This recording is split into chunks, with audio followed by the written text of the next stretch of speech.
லவ்வி நண்பாஸ் எல்லாரும் எப்படி இருக்கீங்க? கோட் டீம் சைடு வந்து செம்ம கான்ஃபிடென்ட்டா இருக்காங்க படத்து மேல. ஏன்னா அவங்க செய்யற விஷயங்கள் சிலதெல்லாம் பார்க்கும்போது அப்படிதான் தோணுது. அப்படி என்ன நடந்துச்சு அப்படின்னு தெரிஞ்சுக்கிறதுக்கு முன்னாடி நீங்க வீடியோவை லைக் பண்ணிட்டு சப்ஸ்கிரைப் பண்ண பார்த்துட்டு இருக்கோங்க. சப்ஸ்கிரைப் மட்டும் பண்ணிடுங்க ப்ளீஸ். ஸோ என்னன்னு கேட்டீங்கன்னா படத்தை வந்து டீம் சைடு வந்து திரும்ப சென்சார் பண்ணியிருக்காங்க. எதனால திரும்ப சென்சார் பண்ணியிருக்காங்கன்னு நீங்க கேட்டீங்கன்னா, இதுக்கு முன்ன ஒரு டூரேஷன் இருந்துச்சு இல்லையா, 2 hours 59 minutes plus 30 seconds மாதிரி.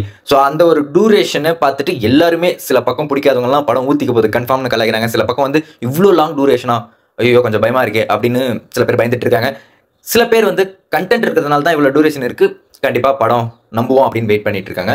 ஸோ இது எல்லாருமே டீம் பார்த்துருப்பாங்க. இதே மற்ற டீமா இருந்திருந்தா படத்தை கொஞ்சம் டூரேஷன் குறைச்சி ஆடியன்ஸ்க்கு கொடுப்போம் அப்படின்ட்டு எடிட்டிங்ல இன்னும் எவ்வளோ கட் பண்ண முடியுமோ அவ்வளோ கட் பண்ணியிருப்பாங்க.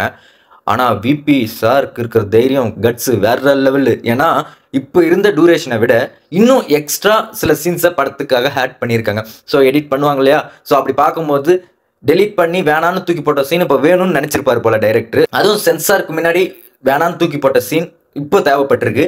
அதனால தான் திரும்ப ஆட் பண்ணியிருக்காங்க அந்த ஒரு சீன். அந்த ஒரு சீனுக்காகவே படத்தை மீண்டும் சென்சார் பண்ணியிருக்காங்க.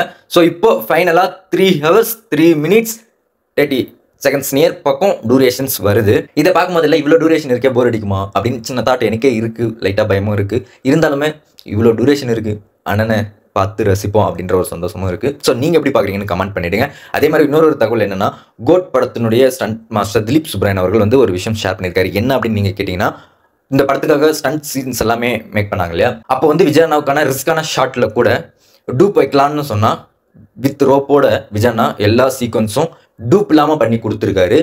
எந்த ஒரு இடத்துலையும் எந்த ஒரு ஸ்டண்ட்டுக்காகவும் விஜயண்ணாவுக்கு பதில் வேற யாருமே டூப் பண்ண கிடையாது. இந்த கோட் படத்துக்காக விஜயண்ணாவே ரிஸ்க் எடுத்து எல்லாமே பண்ணியிருக்காரு அப்படின்ற ஒரு தகவலை ஷேர் பண்ணியிருந்தாங்க. ஒரு விஷயம் கேள்விப்படும் போதில்ல, ட்ரெயிலர்லேயே வர டைலாக் தான், லைன் ஆல்வேஸ் லைன் அப்படி தான் சொல்ல தோணுது தளபதி மாஸ்ல. அதே மாதிரி இப்போ நேற்று இருந்த ஒரு விஷயம் போயிட்டு இருக்கு, புக்கிங் எப்போ ஆரம்பிப்பாங்க. அதர் சைடஸ் எல்லாம் ஃபர்ஸ்ட் டே ஃபர்ஸ்ட் ஷோலாம் 4 AM லாக் ஆயிடுச்சு. நம்ம சைடு என்ன நடக்க போகுதுன்னே தெரியல அப்படின்னு எல்லாரும் வெயிட் பண்ணிட்டு இருக்காங்க. எந்த டவுட்டும் வேணாம், நமக்கு FDFS 9 AM தான். 7 AM கூட எக்ஸ்பெக்ட் பண்ணாதீங்க, சத்தியமாக வாய்ப்பில் கொடுக்க மாட்டாங்க. ஸோ அதர் சைடு எல்லா இடத்துலையுமே 4 AM கன்ஃபார்ம் ஷோ நடக்க போகுது, அதில் எந்த மாற்றமும் இல்லை. ஸோ அதை தெரிஞ்சுக்கோங்க. ஸோ அதே மாதிரி புக்கிங் எப்போ ஆரம்பிப்பாங்கன்னா 29 மோஸ்ட்டாக எக்ஸ்பெக்ட் பண்ணலாம் நம்ம சைடு புக்கிங் ஆரம்பிக்க. அதே மாதிரி இன்னொரு தகவல் என்னன்னா, படத்துக்காக டீம் சைடு இருந்து விபி சார் திரும்ப ஒரு ப்ரெஸ் மீட்டு வைக்க போறாரு. ஸோ அதில் சில விஷயங்கள் சுவாரஸ்யமாக சொல்லத்துக்கு காத்துட்டு இருக்காரு.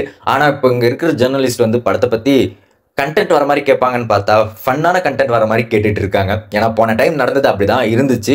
ஸோ இன்னும் என்ன செய்ய காத்துட்டு இருக்காங்களோ அப்படின்னு தான் விபி சாரும் நினைப்பாரு. அந்த ப்ரெஸ் மீட் வந்து எப்போ நடக்குது அப்படின்னா வியாழக்கிழமை சொல்லியிருக்காங்க. அப்போ நம்ம வெயிட் பண்ணி பார்ப்போம். படத்தை பற்றின நிறைய சுவாரஸ்யமான கண்டென்ட் காத்துட்டு இருக்கு.